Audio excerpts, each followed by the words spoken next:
Olá, pessoal, tudo bem com vocês? Meu nome é Jussara de Oliveira, sou professora de língua portuguesa aqui do município de Silva Jardim e vou acompanhar os estudos de vocês através das videoaulas.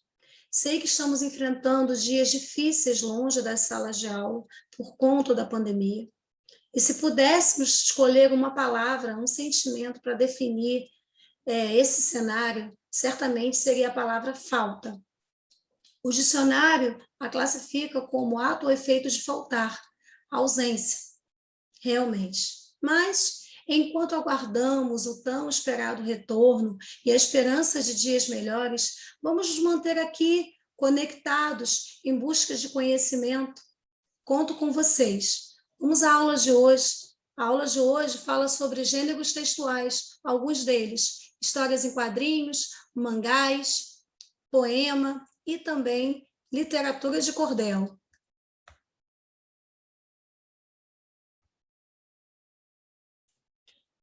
Gêneros textuais destinados aos alunos do ensino fundamental do 7º ano.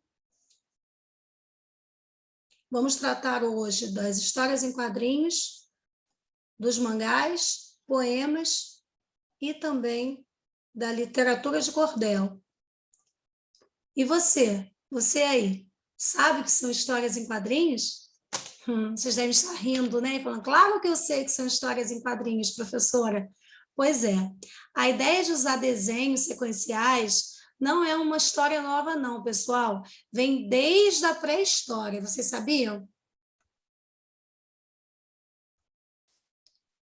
As histórias em quadrinhos são narrativas feitas com desenhos sequenciais, em geral no sentido horizontal e normalmente acompanhados de textos curtos de diálogo e algumas descrições da situação, convencionalmente apresentados no interior de figuras chamadas de balões. Olha aí, temos um exemplo desses balões, dessa narrativa, dessa história em quadrinho. Observem que no primeiro quadrinho, né, o balão ele é tracejado como uma linha simples, inteiriça, oval. Mas essa oval poderia também ser retangular. Esse balão indica se tratar de uma fala comum, tá? Já o segundo quadrinho e também o terceiro já não apresenta uma linha inteiriça, já tem um contorno assim meio tremido, meio uma linha trêmula. Esse balão já indica uma expressão de medo do personagem. Então percebam que os balões eles são muito importantes e eles facilitam a compreensão do leitor. Como vocês imaginam, as histórias em quadrinhos, elas são consideradas textos de entretenimento, ou seja, servem para nos entreter. A linguagem dos quadrinhos. Difundidos, ou seja, bem usados, né, em revistas e jornais, os quadrinhos se tornaram um dos mais importantes veículos de comunicação de massa. Comunicação de massa é que é bastante difundido entre as pessoas, atinge a todas as classes, viu? E criaram uma linguagem própria, com uma série de signos inovadores, em grande parte incorporada posteriormente pelo cinema, pela televisão e pela publicidade. Todos vocês já sabem que as histórias em quadrinhos, elas já passaram por todas esses lugares aqui, cinema, televisão, pela publicidade, enfim, já estão bem incorporadas.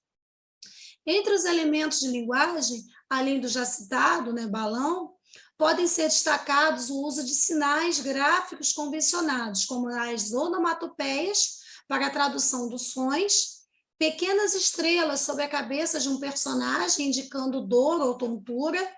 O próprio formato do balão pode indicar o volume ou o tom da fala, e até mesmo informar que se trata de um pensamento. Aqui eu coloquei para vocês duas imagens de quadrinistas brasileiros e bem conhecidos do grande público. O primeiro deles aqui dessa imagem é Maurício de Souza, criador da Turma da Mônica, né? Essa personagem Mônica aqui, com o coelhinho, famosíssima, e os demais também, Magali, Cascão, Bidu, enfim, Cebolinha, quem é que não conhece esses personagens, não é? E essa outra personalidade aqui, muito conhecida também, porque criou um personagem famosíssimo que ganhou já as telas do cinema, assim como os personagens da Mônica, da Turma da Mônica, que é o Menino Maluquinho, é o nosso querido Ziraldo. O Ziraldo é esse quadrinista famosíssimo aí. Bom, o próximo gênero textual é chamado de mangá, ou mangás. Os mangás são histórias em quadrinhos japoneses e sua leitura é feita de trás para frente. Quando saem do papel e vão para a televisão, são chamadas de animes. Bom, os mangás são, na verdade, histórias em quadrinhos diferenciadas, né? E como vocês leram aí, como a gente pode ler aqui, o que chama mais atenção é a leitura, é feita de trás para frente e da direita para a esquerda, tá? Vale lembrar isso também, de trás para frente, da direita para a esquerda. Só uma outra curiosidade, a palavra mangá é formada por man, que quer dizer involuntário, e ga, que quer dizer imagem. Então, mangá são imagens involuntárias, se assim a gente pudesse traduzir ao pé da letra. Temos aí um desenho famoso aí dos jovens na atualidade, um mangá famoso, né? Todos ouvem falar de Goku, Pokémon, enfim, são mangás bem famosos. Mais adiante, temos um outro gênero textual.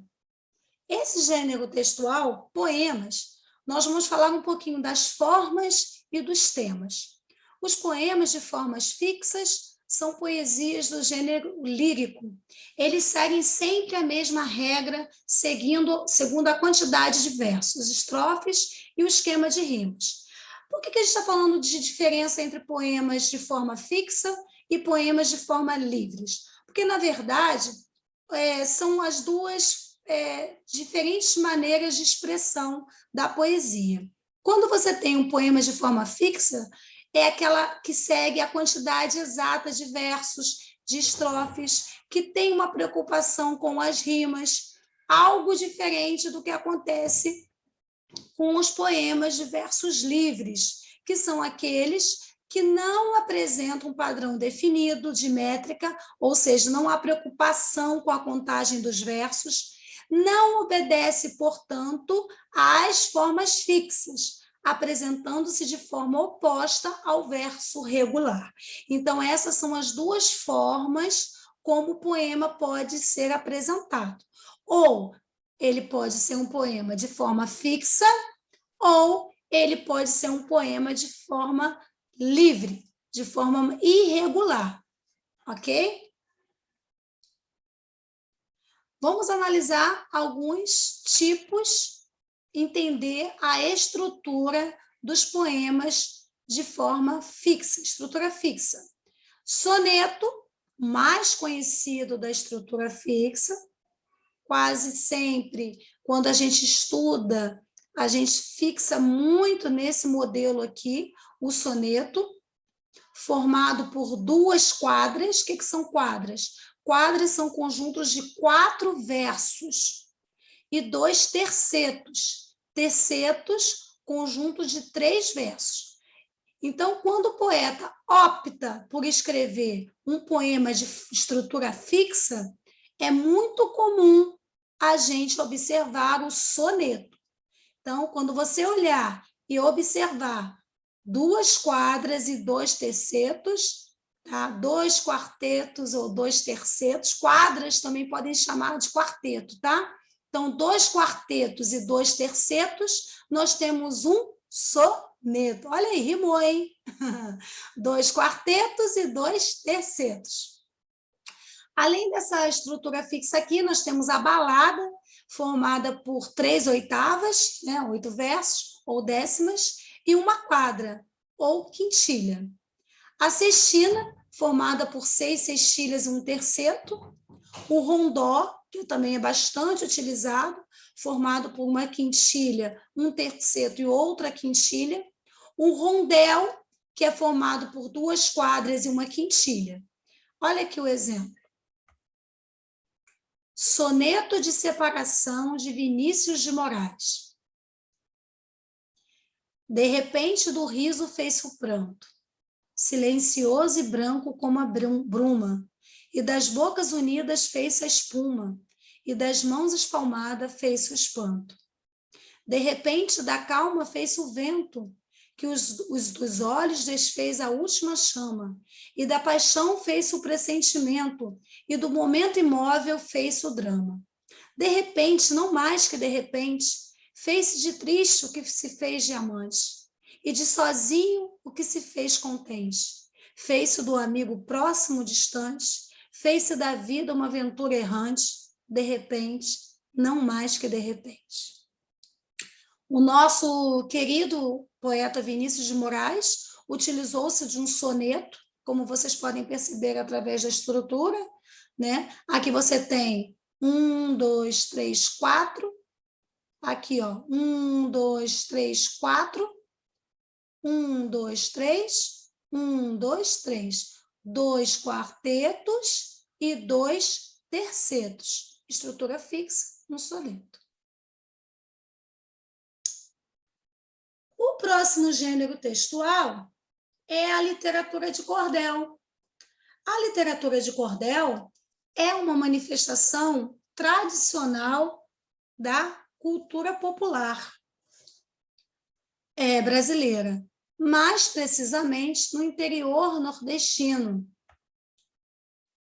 Principais características da literatura de cordel: tradição literária regional, oposta à literatura tradicional, gênero literário em versos, temas populares e da cultura popular brasileira, linguagem popular, oral, regional e informal.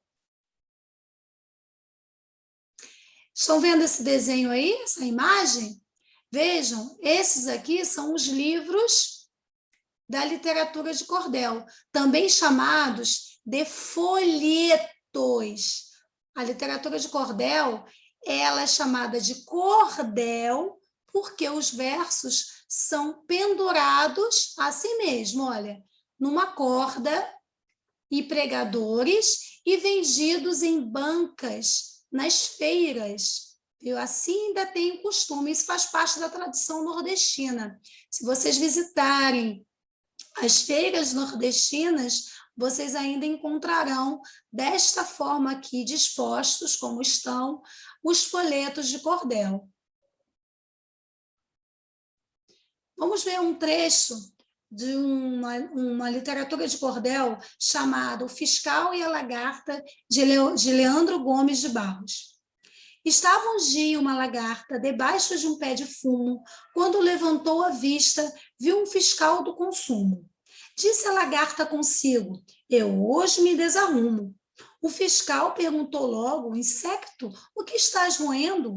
A lagarta perguntou-lhe: fiscal, o que andas fazendo? Aperreando o comércio, tomando tudo e comendo. Disse o fiscal: para o imposto, o governo me nomeia. A lagarta respondeu-lhe: você precisa é cadeia para perder o costume do andar roubando de meia. É muito comum na literatura de cordel uma crítica social, uma crítica política, mesmo que ela seja feita de maneira mais voltada para o humor, para a sátira, mas é bastante comum a literatura ser usada, a literatura de cordel ser usada para esta finalidade. Então, a nossa aula chegou ao fim. Eu espero que vocês tenham gostado e vou deixar aqui uma dica para que vocês possam fazer em casa. Leiam uma história em quadrinhos, leiam um poema, tentem se aventurar nesse universo tão bom que é o do livro, né? O livro, gente, é um parque de diversões, cheio de sonhos coloridos, de doces sortidos, cheio de luzes e balões. Aproveitem, utilizem dessa oportunidade de ler.